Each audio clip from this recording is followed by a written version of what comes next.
ደቡብ ኮሪያ ምንም አለመስራትን እንደ ህጋዊ ስፖርት በአመታዊ ውድድር ልትጀምር ነው አሁን ነው ሜዶ የሚያስብል ነበር ለኛ እንግዲህ ይሄኛው ሳትሰራ ብላ ነው እንዴ አትሰራም ይከፈላል ነው ወይስ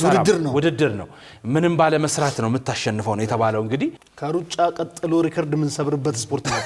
እና ይሄንን ያሰቡት ለምንድነው የአእምሮ ረፍት እንዲያገኙ ሪሊፍ ለማግኘት መረጋጋት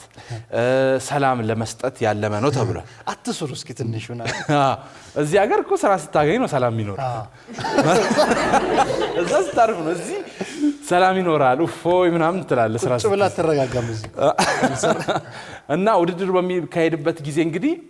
ተወዳዳሪዎች በከተማ መሃል ላይ በትልልቅ መናፈሻዎች ወይም ክፍት ቦታዎች ላይ ነው ለግል በተዘጋጀላቸው ምንጣፍ ላይ ተቀምጠው ወይም ደግሞ ተኝተው ለተወሰኑ ሰዓታት ይቆያሉ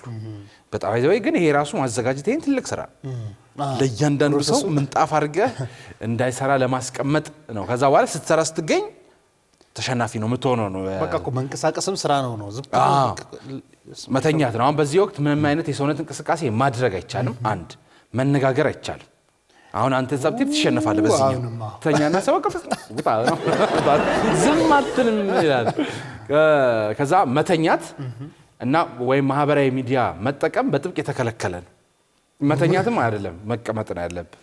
ዱዊንግ ነቲንግ እኮ አይደለም ሶሻል ሚዲያ ከተከለ እንደዚህ ነገር ነው ሶሻል ሚዲያም አይቻልም እሱማ አምሮ ቢዚ ሆኗል ስለዚህ ዝም ብለህ ቁጭ በል እና እዚህ እኮ ብዙ ጊዜ እንደዚህ ነው የምናሳልፈው